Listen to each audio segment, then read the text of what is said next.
Hi friends, welcome to 4 Star Studios.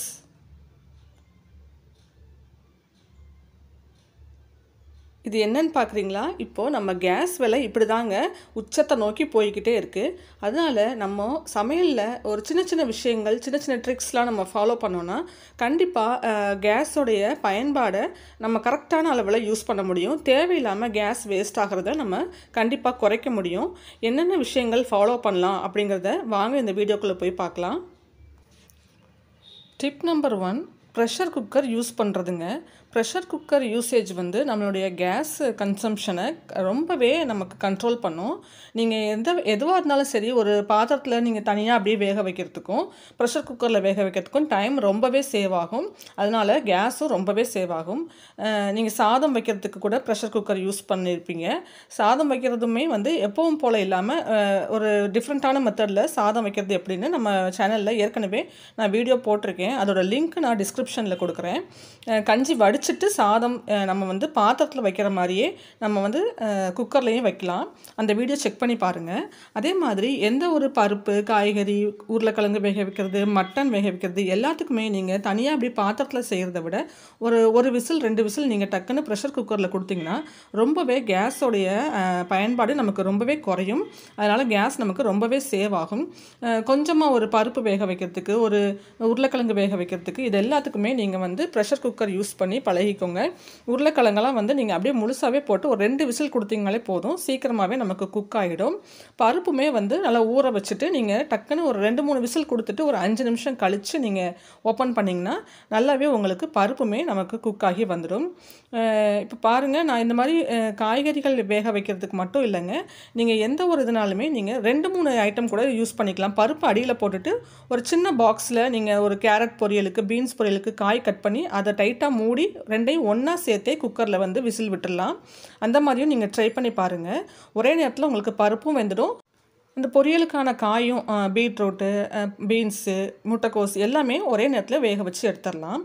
இப்போ பாருங்கள், நான் சொன்னேன் இல்லையா, சாதம் வந்து நம்ம பாத்திரத்தில் வைக்கிற மாதிரியே குக்கர்லேயும் வைக்க முடியும்.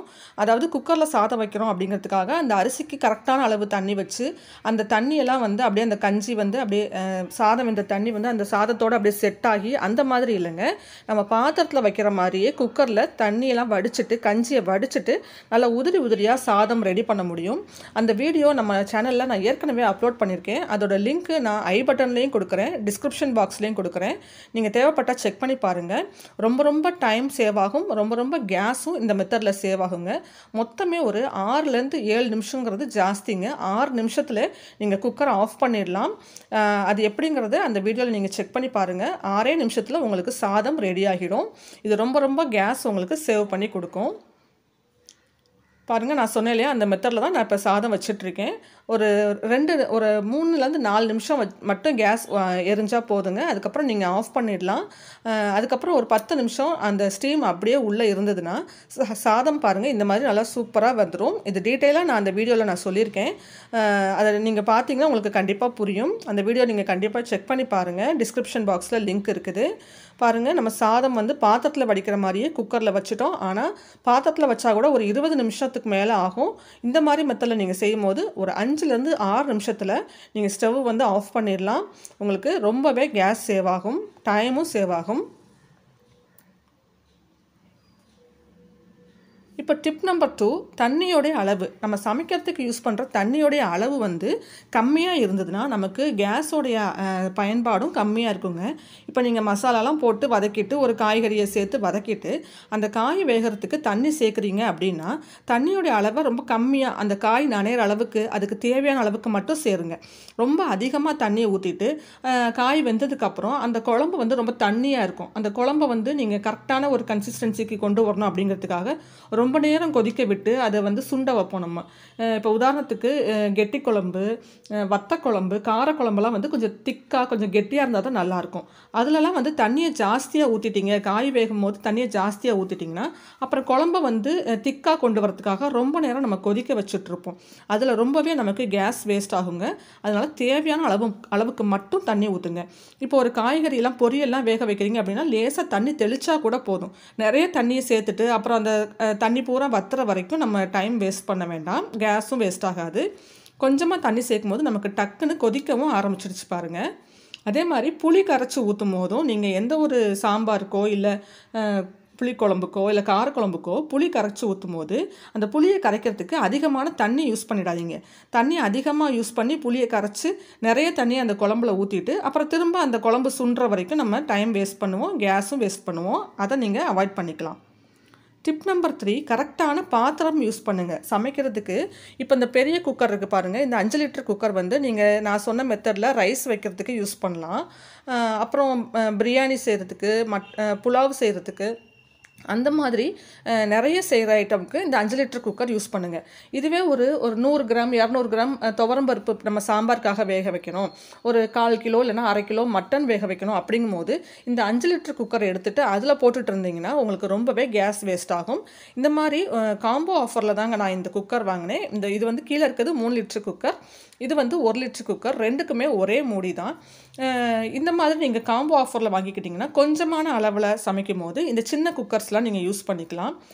கொஞ்சமாக ஒரு கைப்பிடி அளவுக்கு ஏதாவது நம்ம ஒரு பருப்பு வேக வைப்போம், ஒரு பருப்பு மசியலுக்கு இல்லை ஒரு கூட்டுக்கு, அதுக்கெலாம் வந்து ஒரு 2 கைப்பிடி பருப்பை வேக வைக்கிறதுக்கு ஒரு 5 லிட்டர் குக்கர் எடுத்து அதில் போட்டு நீங்கள் வேக வைக்கிறத விட இந்த மாதிரி சின்ன குக்கரில் ஒரு 4 உருளைக்கிழங்கு வேக வைக்கிறதுக்கு, ஒரு 2 கைப்பிடி பருப்பு வேக வைக்கிறதுக்கெலாம் யூஸ் பண்ணிக்கிட்டிங்கன்னா உங்களுக்கு கேஸ் ரொம்பவே சேவ் ஆகும். ஒரு 2-3 விசில்லையே டக்குன்னு நமக்கு வேலையும் முடிஞ்சிடும், கேஸ் ரொம்பவே மிச்சமாகும்.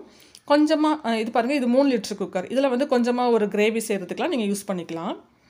அடுத்த டிப் பார்த்தீங்கன்னா, ஈரமான பாத்திரத்தை நீங்கள் சமையலுக்கு யூஸ் பண்ணாதீங்க. அதாவது ஈரமான பாத்திரம்னா இப்போ பாருங்கள், இந்த பாத்திரத்தில் தண்ணி இருக்குது, நீங்கள் இதில் ஒரு சாம்பாரோ ரசமோ வச்சு அதை வேற ஒரு பாத்திரத்தில் மாற்றிட்டு திரும்ப இந்த பாத்திரத்தில் வேறு ஏதாவது செய்யணும் அப்படிங்கிறதுக்காக சும்மா ஒரு தடவை வாஷ் பண்ணிவிட்டு அப்படியே கொண்டு வந்து அந்த பாத்திரத்தை நம்ம அடுப்பில் வச்சோன்னா அந்த பாத்திரத்தில் இருக்கிற ஈரம் காயறதுக்கு நமக்கு கேஸ் வேஸ்ட் ஆகும். பாருங்கள், ஒரு 2-3 நிமிஷத்துக்கு மேலே வச்சுருந்தா கூட அந்த ஈரம் போகாது. அந்த ஈரத்தோடையே சேர்த்து நம்ம அடுத்து நெக்ஸ்ட்டு எண்ணெயை ஊற்றி ஏதாவது தாளிச்சோன்னா நமக்கு மேலெல்லாம் தெரிக்கும். அதனால் அந்த ஈரம் காயிற வரைக்கும் நம்ம வெயிட் பண்ணுவோம் இல்லையா, அந்த மாதிரி பண்ணாதீங்க. காஞ்ச பாத்திரமாக யூஸ் பண்ணுங்கள். நம்ம பாத்திரம் வந்து வாஷ் பண்ணி வச்சுருந்தா கூட நம்ம எடுத்து ஒரு தடவை யூஸ் பண்ணும்போது நம்ம அலசிட்டு தான் யூஸ் பண்ணுவோம். அப்படின்னா அலசிட்டு நல்லா ஈரம் போக ஒரு துணியில் தொடச்சிட்டு அதுக்கப்புறமா அந்த பாத்திரத்தை வந்து நீங்கள் ஸ்டவ்வில் வச்சு யூஸ் பண்ணுங்கள். இந்த மாதிரி தண்ணியோடு அந்த பாத்திரத்தை காய வச்சு நீங்கள் சமையல் ஆரம்பிக்கிறதுக்கு ரொம்பவே கேஸ் வேஸ்ட் ஆகும். அடுத்த டிப் பார்த்தீங்கன்னா, எல்லா இன்க்ரீடியன்ஸையும் ரெடி பண்ணிக்கோங்க. இப்போ நீங்கள் ஒரு ஏதோ ஒன்று செய்ய போகிறீங்க, எந்த சமையல் செய்ய போகிறீங்கன்னு உங்களுக்கு தெரியும் இல்லையா, அதுக்கு தேவையான வெங்காயம், தக்காளி, அந்த தாளிக்கிற பொருள் எல்லாமே இருக்கான்னு பார்த்து எடுத்து வச்சுக்கோங்க. நீங்கள் எண்ணெயை காய வச்சு கடுகை போட்டுட்டு அப்புறம் நீங்கள் உளுத்தம்பருப்பு இல்லைன்னு சொல்லிட்டு அது வேறு ஒரு பாக்ஸில் நம்ம வச்சுருப்போம், அதை திறந்து அந்த உளுத்தம்பருப்பை எடுத்துகிட்டு வரத்துக்குள்ளே இங்கே வந்து இது கருகியும் போயிடும், அப்புறம் நமக்கு கேஸும் வேஸ்ட் ஆகும். அதனால் என்னென்ன பொருள் வேணுமோ எல்லாத்தையும் பக்கத்துலேயே எடுத்து வச்சுக்கிட்டு நீங்கள் சமையலை ஆரம்பிச்சிங்கன்னா கேஸ் வேஸ்ட் ஆகிறத ரொம்பவே கண்ட்ரோல் பண்ணலாம். அது மாதிரி நீங்கள் தாளிச்சிட்டு அப்புறம் இங்கே வந்து வெங்காயம் கட் பண்ணுறது, வெங்காயம் கட் பண்ணி அடுப்பில் போட்டுட்டு வெங்காயம் வதங்கிக்கிட்டு இருக்கும்போது அடுத்து தக்காளி கட் பண்ணுறது, இப்படி பண்ணிங்கனாலுமே உங்களுக்கு டைம் ரொம்பவே வேஸ்ட் ஆகும். அதனால் வெங்காயம், தக்காளி, காய்கறி என்னென்ன வேணுமோ, பருப்பு வேக வைக்கிறது எல்லாத்தையுமே ஒரு பக்கம் ரெடி பண்ணி வச்சுட்டு நீங்கள் ஸ்டவ்வை ஆன் பண்ணிங்கன்னா டக்குன்னு சமையலும் முடியும், கேஸ் வேஸ்ட் ஆகிறது ரொம்ப ரொம்ப கம்மியாகும். இந்த மெத்தட் நீங்கள் ட்ரை பண்ணி பாருங்கள். இப்போ வெங்காயம் கட் பண்ணி அதை வதக்கிட்டு இருக்கும்போது அதுக்கு அடுத்து போட வேண்டிய பொருளை நீங்கள் ரெடி பண்ண போகக்கூடாது, முதல்லையே எல்லாமே ரெடி பண்ணி வச்சிடணும். இப்போ டிப் நம்பர் 6 வந்து கரெக்டான குக்கிங் டைம் தெரிஞ்சுக்கணுங்க. இப்போ நீங்கள் ஒரு இட்லியே ஊற்றுறீங்க அப்படின்னா அது ஒரு 7-8 நிமிஷத்தில் மீடியம் ஃப்ளேமில் வச்சுருந்தீங்கனாலே நல்லா வெந்துடும். தண்ணி கொதி வந்த பிறகு தான் நம்ம இட்லியே ஊற்றுறோம், அதுக்கப்புறம் ஒரு 7 நிமிஷத்தில் அது வெந்துடும். அது எவ்வளோ நேரத்தில் வேகுதுன்னு தெரியாமல் நம்ம ஒரு 10-15 நிமிஷம் 15 நிமிஷம் நம்ம இட்லி ஊற்றுறதே மறந்துட்டு வேறு ஒரு வேலைக்கு போயிட்டு அதை பார்த்துட்டு திரும்ப இங்கே வந்தோன்னா ரொம்பவே கேஸ் வேஸ்ட் ஆகும். அதனால் கரெக்டாக டைம் தெரிஞ்சுக்கோங்க. ஒரு 7 நிமிஷம் அல்லது 8 நிமிஷத்தில் ஒரு தடவை இட்லி வேகுது அப்படின்னா ஒவ்வொரு தடவை ஊற்றி எடுக்கும் போதும் கரெக்டாக அந்த டைமில் எடுத்துடுங்க. அதுக்கு மேலே நீங்கள் ஸ்டவ்வை ஆன் பண்ணி அதை எரிய விடுறது வந்து ரொம்ப ரொம்ப டைம் வேஸ்ட்டு தான், கேஸும் வேஸ்ட்டு தான்.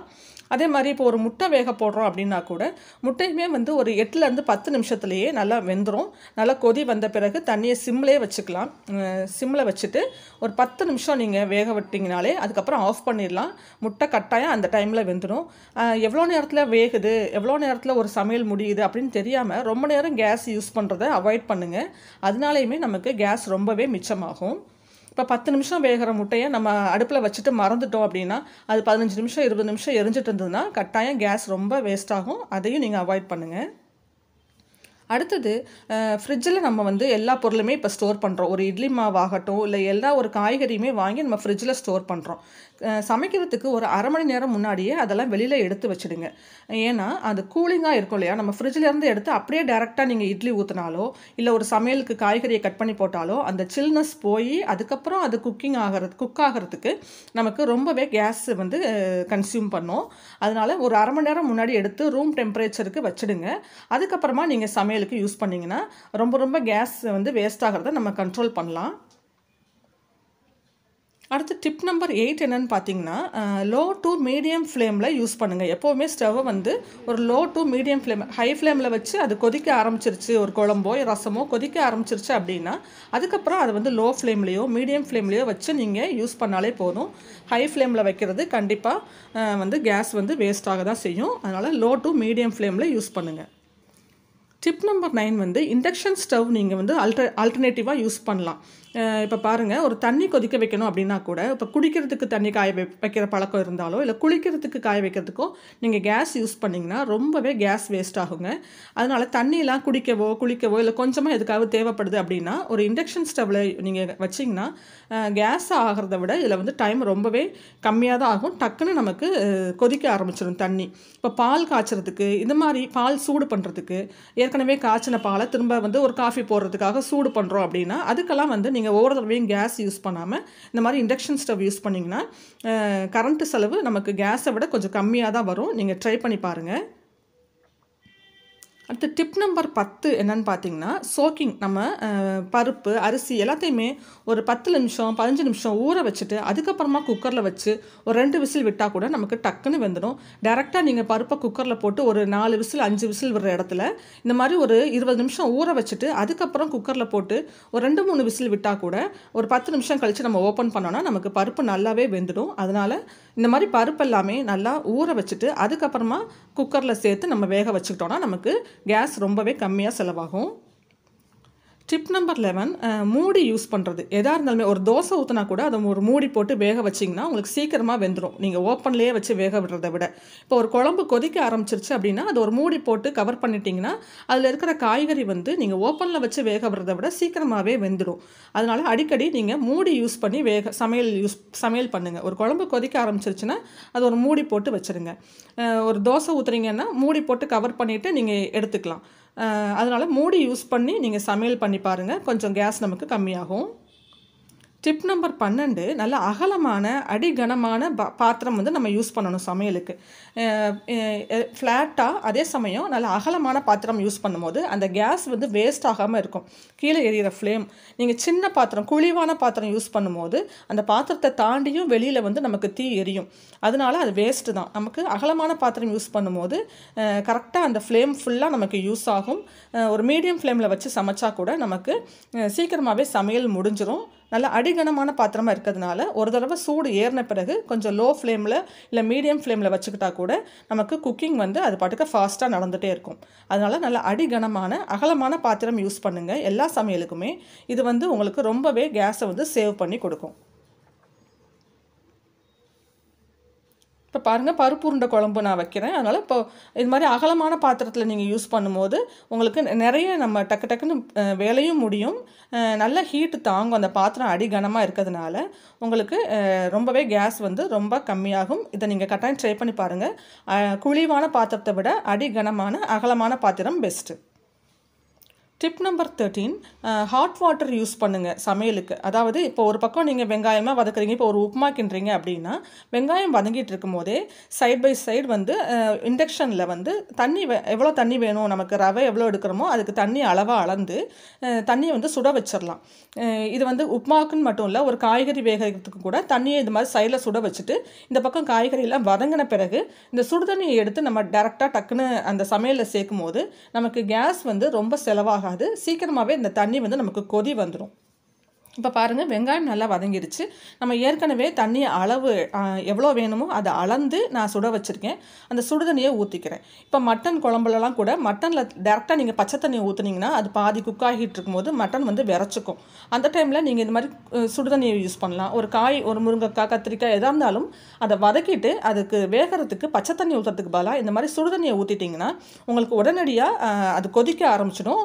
டக்குன்னு ஃபாஸ்ட்டாக நடக்கும் நம்மளுடைய குக்கிங். இதனால் நமக்கு கேஸ் வந்து ரொம்பவே சேவ் ஆகும். நீங்கள் கட்டாயம் சமையலுக்கு சுடுதண்ணி ஊற்றி ட்ரை பண்ணி பாருங்கள். சுடுதண்ணி பக்கத்தில் வந்து இண்டக்ஷனில் போட்டுக்கிட்டிங்கன்னா உங்களுக்கு கேஸ் வந்து ரொம்பவே சேவ் ஆகும். டிப் நம்பர் 14, முடிஞ்ச வரைக்கும் சின்ன பர்னர் யூஸ் பண்ணுங்கள். எப்போ தேவைப்படுதோ, எப்போ நிறைய பெரிய பாத்திரத்தில் சமைக்கிறோமோ அப்போ மட்டும் பெரிய பர்னர் யூஸ் பண்ணலாம். சின்ன பர்னர் யூஸ் பண்ணால் கேஸ் ரொம்பவே சேவ் ஆகும். டிப் நம்பர் 15, பாத்திரத்தில் வந்து உப்பு படிஞ்சிருக்கும். இப்போ குறிப்பாக பார்த்திங்கன்னா இந்த இட்லி பாத்திரத்துலலாம் வந்து உள்ளே வந்து உள் சைடு வந்து தண்ணி கொதிச்சு உப்பு படிஞ்சிருக்கும். அதை க்ளீன் பண்ணாமல் விடும்போது அந்த உப்பு படிஞ்சிருக்கிறதுனால ஒரு ஒரு லேயர் மாதிரி ஃபார்ம் ஆகி நமக்கு அதிகமான கேஸை வந்து நமக்கு அது கன்சியூம் பண்ணும். அதனால் அப்பப்போ அந்த பாத்திரத்தில் படிகிற உப்பு தண்ணியாக இருந்து அதில் உப்பு படிஞ்சதுன்னா அதை அப்பப்போ க்ளீன் பண்ணிட்டீங்கனாலும் உங்களுக்கு கேஸ் ரொம்பவே சேவ் ஆகும். டிப் நம்பர் 16, முடிஞ்ச வரைக்கும் வீட்டில் எல்லோரும் ஒரு லஞ்சோ இல்லை ஒரு டின்னரோ ஒரே டைமில் சாப்பிட்றதுக்கு ட்ரை பண்ணுங்கள். ஏன்னா ஒவ்வொருத்தரும் ஒரு டைமில் சாப்பிட்டா ஒவ்வொரு தடவையும் குழம்ப சுட வைக்கணும். இப்போ ஒரு தோசையை ஊற்றுறீங்க அப்படின்னா ஒருத்தருக்காக தோசை ஊற்றிட்டு நீங்கள் திரும்ப ஸ்டவ்வை ஆஃப் பண்ணிவிடுவீங்க. அந்த தோசைக்கல் சூடு ஆறிடும். திரும்ப அடுத்து ஒருத்தர் சாப்பிட்றதுக்கு திரும்ப தோசைக்கல்லை ஹீட் பண்ணணும். இப்படி ஒவ்வொருத்தர் சாப்பிட்றதுக்கும் ஒவ்வொரு தடவையும் அந்த தோசைக்கல்லை சுட வச்சோன்னா ஒவ்வொரு தடவையும் நமக்கு கேஸ் வேஸ்ட் ஆகும். ஒரே டைமில் தோசை ஊற்றுறது அந்த மாதிரி டைம்லலாம் வந்து ஒரே டைமில் எல்லோரும் சாப்பிட்ற மாதிரி நீங்கள் முடிஞ்ச வரைக்கும் ட்ரை பண்ணிங்கன்னா ரொம்பவே கேஸ் செலவை கம்மி பண்ணலாம். டிப் நம்பர் 17, பர்னரை வந்து அப்பப்போ க்ளீன் பண்ணிக்கோங்க. இப்போ பர்னர் எரியும் போது இந்த மாதிரி ப்ளூ கலரில் எரிஞ்சதுன்னா ஓகே, கரெக்டாக கேஸ் வந்து யூஸ் ஆகிட்டு இருக்குன்னு அர்த்தம். இதுவே வந்து ஒரு எல்லோ கலரில், ஒரு ஆரஞ்சு கலர்லலாம் எரியுது அப்படின்னா அதில் வந்து அடப்பு இருக்குது, தூசி இருக்குது அப்படின்னு அர்த்தம். அதை அப்பப்போ க்ளீன் பண்ணிக்கிட்டிங்கன்னா கேஸ் வேஸ்ட் ஆகிறத ரொம்பவே கண்ட்ரோல் பண்ண முடியும். அவ்வளோதான் ஃப்ரெண்ட்ஸ். இந்த வீடியோவில் நான் சொல்லியிருக்கிற இந்த மாதிரி சின்ன டிப்ஸ்லாம் ஃபாலோ பண்ணி பாருங்கள். கண்டிப்பாக கேஸ் செலவை முடிஞ்ச வரைக்கும் நீங்கள் தேவையில்லாமல் செலவு பண்ணுறதை குறைக்க முடியும். இதனால் நமக்கு ரொம்பவே மணி சேவ் ஆகும். இந்த வீடியோ உங்களுக்கு யூஸ்ஃபுல்லாக இருந்தால் லைக் பண்ணுங்கள், ஷேர் பண்ணுங்கள். நம்ம சேனல் 4 Star Studios சப்ஸ்கிரைப் பண்ணி வச்சுக்கோங்க. தேங்க்ஸ் ஃபார் வாட்சிங்.